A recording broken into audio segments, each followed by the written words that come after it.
ಶ್ರೀ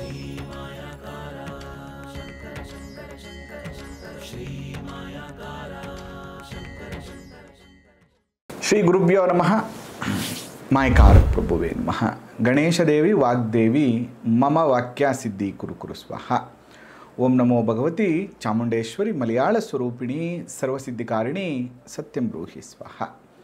ಆರಾಧ್ಯ ದೈವನಾಗಿರುವಂಥ ಮಲೆಮಹದೇಶ್ವರರ ಮನದಲ್ಲಿ ನೆನೆಯುತ್ತಾ ವಿದ್ಯಾಗುರುಗಳ ತಂದೆ ತಾಯಿಯ ಪಾದಾರವಿಂದಗಳಿಗೆ ನಮಸ್ಕಾರವನ್ನು ಮಾಡ್ತಾ ಜಗದ್ಗುರು ಪಂಚಾಚಾರ್ಯರನ್ನು ಬಸವಾದಿ ಶರಣರನ್ನ ಮನದಲ್ಲಿ ನೆನೆಯುತ್ತಾ ನನ್ನೆಲ್ಲ ಪ್ರೀತಿಯ ಯೂಟ್ಯೂಬ್ ವಾಹಿನಿಯ ವೀಕ್ಷಕ ಬಂಧುಗಳ ಅಂತರಾತ್ಮಗಳಿಗೆ ನಿಮ್ಮ ಮೂಗೂರು ಮಧು ದೀಕ್ಷಿತ್ ಮಾಡುವಂತಹ ಪರಿಪೂರ್ಣವಾದಂಥ ನಮಸ್ಕಾರಗಳು. ಧನುಸ್ಸು ರಾಶಿಯ ಯುಗಾದಿಯ ಸಂವತ್ಸರ ಫಲ. ಯುಗಾದಿಯ ಸಂವತ್ಸರ ಫಲದಲ್ಲಿ ಧನುಸ್ಸು ರಾಶಿಯವ್ರಿಗೆ ಹೇಗಿದೆ ಅನ್ನುವಂಥ ವಿಚಾರಗಳ ಬಗ್ಗೆ ನಾವು ಚರ್ಚೆ ಮಾಡೋಣ. ಹೇಗಿದೆ ಆದಾಯ ಖರ್ಚು ಫಲಾಫಲಗಳು ಹೇಗಿದೆ ಅನ್ನುವಂಥ ವಿಚಾರದಲ್ಲಿ ನಾವು ನೋಡುವಂಥ ಸಂದರ್ಭದಲ್ಲಿ ವಿಶ್ವಾವಸು ಸಂವತ್ಸರ ಧನುಸ್ಸು ರಾಶಿಯವರಿಗೆ ಒಂದಷ್ಟು ಶುಭ ಫಲಗಳಂತೂ ಖಂಡಿತವಾಗಿಯೂ ಕೊಡುತ್ತೆ. ಹೇಗೆ ಅನ್ನುವಂಥ ವಿಚಾರವನ್ನು ತಿಳ್ಕೊಳ್ಳೋಕ್ಕಿಂತ ಮುಂಚೆ ಸಬ್ಸ್ಕ್ರೈಬ್, ಫಾಲೋ, ಲೈಕ್ ಮಾಡಿ ಸಪೋರ್ಟ್ ಮಾಡಿ. ನೋಡಿ, ಈ ಧನುರಾಶಿಗೆ ರಾಶ್ಯಾಧಿಪತಿ ಗುರು 7ನೇ ಮನೆಯಲ್ಲಿ ಸಂಚಾರ ಮಾಡ್ತಾ ಇದ್ದಾನೆ. ಇಸ್ ಟೆಕ್ನಿಕಲಿ ಗುರುಬಲ.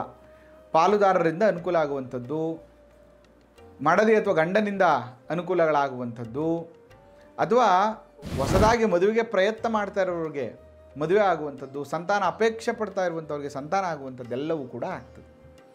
ಅಂದರೆ ಓವರಾಲ್ ಮನೆಯಲ್ಲಿ ಒಂದಷ್ಟು ಈ ವರ್ಷ ಶುಭ ಕಾರ್ಯಗಳು, ಸ್ಥಾನ ಬದಲಾವಣೆ, ಸ್ಥಾನ ಪಲ್ಲಟ ಎಲ್ಲದರಲ್ಲೂ ಕೂಡ ಶುಭ ಫಲಗಳು ಪ್ರಾಪ್ತಿಯಾಗುತ್ತೆ. ಆದರೆ ಪ್ರಾಬ್ಲಮ್ ಏನು, ಇಲ್ಲಿ ಅರ್ಧಾಷ್ಟಮ ಶನಿ 4ನೇ ಮನೆಯಲ್ಲಿ ಶನಿ ಸಂಚಾರ ಮಾಡ್ತಾ ಇರುವಂಥದ್ದು ಶುಭ ಅಲ್ಲ. ಈ ಚತುರ್ಥ ಭಾವ ತಾಯಿಯ ಭಾವ, ತಾಯಿಯ ಅನಾರೋಗ್ಯ, ತಾಯಿಯ ವಿಷಯದಲ್ಲಿ ನೋವನ್ನು ಉಂಟು ಮಾಡುವಂಥದ್ದು, ತಾಯಿಗೆ ಅನಾರೋಗ್ಯ ಪ್ರಾಪ್ತಿಯಾಗುವಂಥ ಸಾಧ್ಯತೆ ಇದೆ. ಎರಡನೇದು 4ನೇ ಮನೆ ವಾಹನ, ಪದೇ ಪದೇ ವಾಹನ ರಿಪೇರಿಗೆ ಬರುವಂಥದ್ದು ಅಥವಾ ಕಮಿಟ್ಮೆಂಟು ಅಪಘಾತಗಳಾಗುವಂಥದ್ದು, ಮತ್ತು 4ನೇ ಮನೆ ಭೂಮಿ ನಿವೇಶನ ಖರೀದಿ ಮಾಡುವಂತಹ ಸ್ಥಾನ.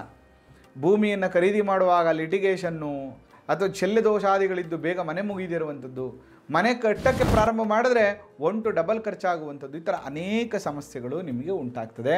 ಆದರೆ ವೆಹಿಕಲ್ಲು, ತಾಯಿ, ನಿವೇಶನದ ವಿಚಾರದಲ್ಲಿ ಭಾಳ ಎಚ್ಚರಿಕೆಯನ್ನು ನೀವು ತಗೋಬೇಕಾಗ್ತದೆ. ಈ ವರ್ಷ ಕಮಿಟ್ಮೆಂಟ್ ಬೇಕಾ ಬೇಡವಾ, ಈ ಸೈಡ್ ಚೆನ್ನಾಗಿದೆಯಾ, ಈ ಮನೆ ಕಟ್ಟಬೇಕಾ ಬೇಡವಾ, ಎಲ್ಲ ದೃಷ್ಟಿಕೋನದಲ್ಲೂ ಕೂಡ ನೀವು ಯೋಚನೆ ಮಾಡಿ ನಿರ್ಧಾರವನ್ನು ತಗೋಬೇಕಾಗ್ತದೆ.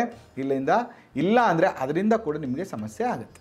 ಅಂದರೆ ಒಂದು ಕಡೆ ಮನೆಯಲ್ಲಿ ಶುಭ ಕಾರ್ಯಗಳು ನಡೀತಾ ಇದ್ರೂ ಕೂಡ ಇನ್ನೊಂದು ಆ್ಯಂಗಲಲ್ಲಿ ಒಂದಷ್ಟು ನೆಗೆಟಿವಿಟಿ ಅಂತೂ ಇರ್ತದೆ. ಅದಕ್ಕೆ ನೀವು ಮಾಡಬೇಕಾಗಿರುವಂಥದ್ದು ಏನಂದರೆ, ಪ್ರತಿ ಶನಿವಾರದ ದಿನ